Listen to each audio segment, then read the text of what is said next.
Family caregivers, it is important to make sure that you maintain sanity. So today let's talk about my 6 top hints on how to make caregiving doable over the long run.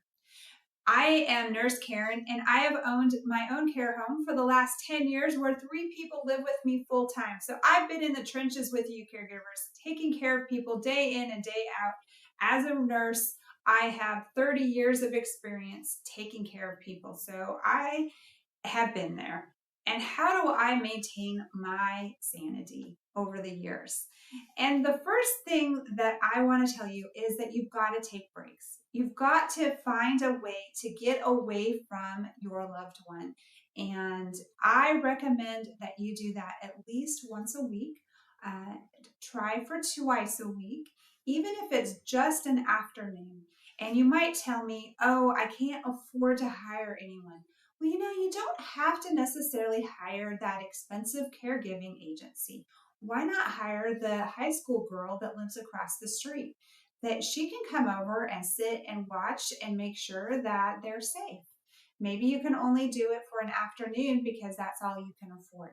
But maybe you can't even, there's no girl across the street. Well, ask a church. Maybe there's a retired person at church that can come over and make sure that your loved one is safe. Be there in case 911 needs to be called.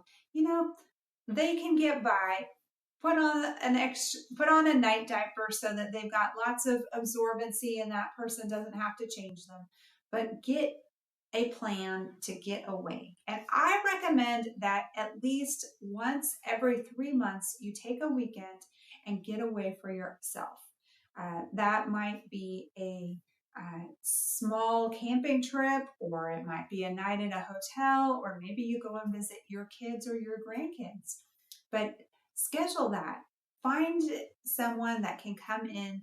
Maybe it's your sister or another sibling that comes and takes care of your parent.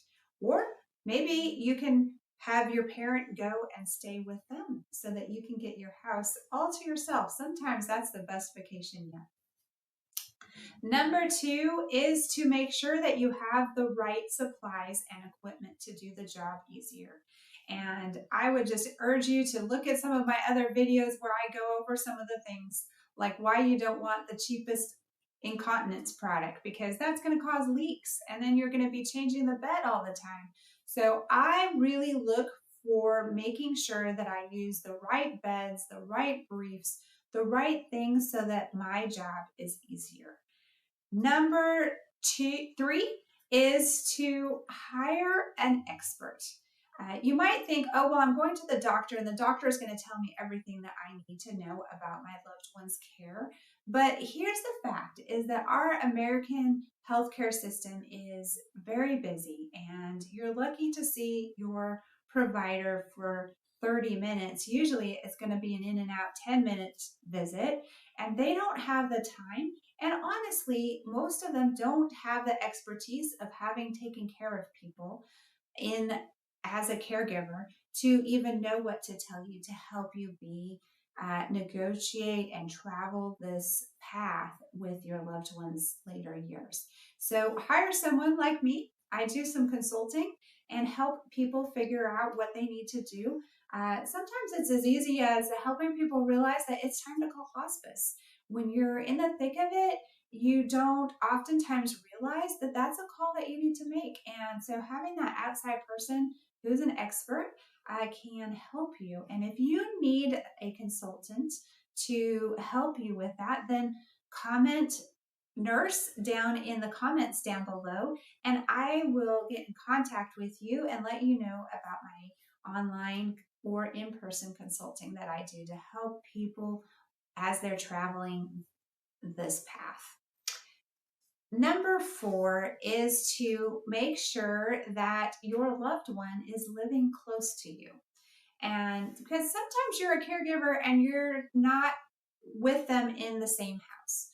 But I really urge caregivers to move their loved one close to them, whether that means moving them into a facility near you or whether that means moving them in a house nearby to you.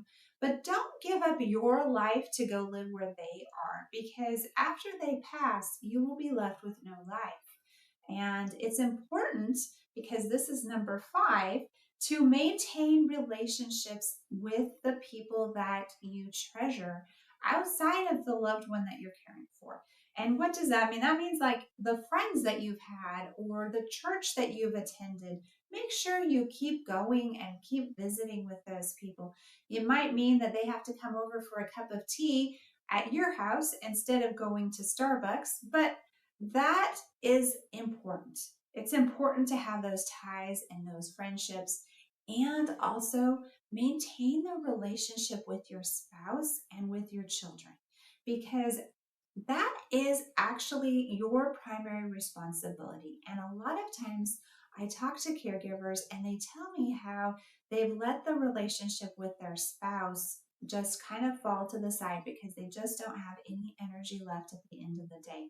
And I'm going to tell you that God tells us that it is important to cleave to our spouse. And in this time when you're doing caregiving, it's still important to maintain that relationship. It's not worth a divorce just to take care of mom or dad. Mom and dad have their own trajectory, and you are there to support and help them, but not to give up your own life. Because if you do that, eventually you will become burned out, exhausted, and resentful for having lost everything in your life. So make sure you maintain good, healthy boundaries. Remember that you can say no. And if the caregiving is too much, you can always put them in a facility, because you've got to maintain your life also. And that gets us to number 6, which is when you start caregiving, make sure that you make a written plan, that everyone knows who's doing what and what the expectations are. And that includes your parents, that includes other siblings, other people that are going to be a part of the process.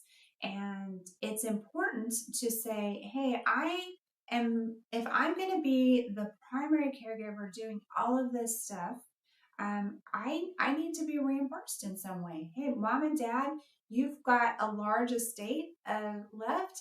I want to be reimbursed. This is not just for free, and my sister and brother aren't going to do anything. Make sure you lay that all out in the beginning so that everyone knows what is expected, what you're willing to do, what you have time to do, and what other members of the family are going to be doing, so that you don't end up losing the relationships with your siblings. I always think that that's the saddest day, when care for mom goes on for many years and one child ends up being very resentful and losing all of their relationships with their other siblings because those people didn't give up their life to care for mom. And it comes on both sides. Maybe those other people needed to help more, but maybe you needed to help less. And it is a balance. You've got to maintain that balance. And I'm all for taking care of your loved ones. I think that that is a very important thing to do, and that the best care that they will receive is probably from their own family, not in a facility. And just remember that even if it's not perfect, it's still probably better than being in a facility and being cared for by a caregiver that has 9 other people on their shift to take care of. So you don't have to be perfect. Maintain some boundaries and enjoy the time that you have with your loved one. That's the most important thing of all, is to enjoy your time together, because those years are going to pass, and then you will no longer be able to have that relationship. If you want more advice and help on being the best caregiver possible, be sure to check out my other videos